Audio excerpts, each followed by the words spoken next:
హరే కృష్ణ. ఈరోజు మన special recipe వచ్చేసి కోనసీమ కొబ్బరి పచ్చడి అండి. ఒకసారి టేస్ట్ చేశారంటే మళ్ళీ మళ్ళీ చేసుకుంటానే ఉంటారండి. అంత టేస్ట్గా ఉంటుందండి. మీరు కూడా ట్రై చేయండి. ఎలా వచ్చిందో కామెంట్లో తెలియజేయండి. వీడియో మాత్రం ఎక్కడ స్కిప్ చేయకండి. పర్ఫెక్ట్ టేస్ట్ చేయాలంటే ఫాలో అవ్వండి. 2 కొబ్బరికాయ చెక్కలు తీసుకున్నానండి.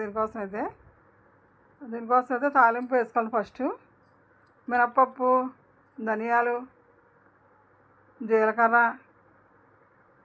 కరివేపాకు, ఎండుమిర్చి ఇవన్నీ అన్నీ దోరగా వేపుకుని పక్కన ఉంచుకోవాలి, చల్లారనివ్వాలి. తర్వాత కొబ్బరికాయ ముక్కలుగా కోసుకోవాలి. ముక్కలుగా కోసిన కొబ్బరికాయతో పాటు నిమ్మకాయ అంత సైజు చింతపండు, నిమ్మకాయ సైజు బెల్లం, జీలకర్ర, రుచికి సరిపడగా సాల్ట్ ఇవన్నీ తీసుకోవాలండి. ధనియాలు వేగిన తర్వాత జీలకర్ర కూడా వేసి వేపుకోవాలి.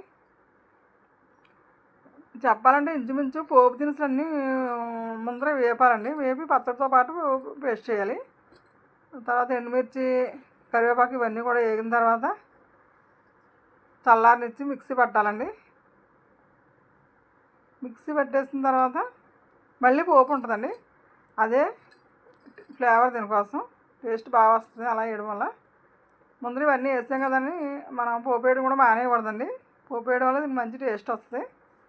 తర్వాత కావాల్సిన ఇంగ్రీడియంట్స్ అన్నీ తీసుకున్నాం కదండి, మిక్సీ పెట్టేయడమే అండి. ముందర ఈ వేపుకున్న ఎండుమిర్చి ఇవన్నీ మిక్సీ పట్టేసండి. దానిలో కొబ్బరి రెడీ పెట్టినాం కదండి, కొబ్బరి ముక్కలు, బెల్లం, చింతపండు ఇవన్నీ వేసేసుకోవాలి. వేసుకుని మిక్సీ పెట్టినప్పుడు కూడా బాగా పేస్ట్ చేయకూడదండి. కొంచెం బరకగా పేస్ట్ చేసుకోవాలి. మెత్తగా పేస్ట్ చేస్తే ఆ టేస్ట్ ఉండదండి, బాగోదు. రుచికి సరిపడగా సాల్ట్ వేసుకోవాలి.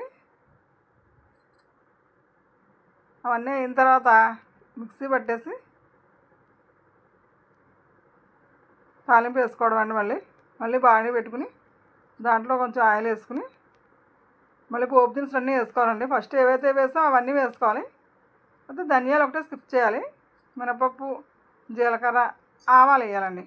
ఫస్ట్ అయితే ఆవాలు వేయం కదా, ఆవాలు వేసి పచ్చిమిర్చి, కరివేపాకు వేసి ఇంగు వేయాలండి. ఎక్స్ట్రా అండి, ఇంగు వేస్తే ఫ్లేవర్ చాలా బాగుంటుందండి. ఇంగు వేగిన తర్వాత పచ్చడి ఇందులో వేసుకోవడం అండి.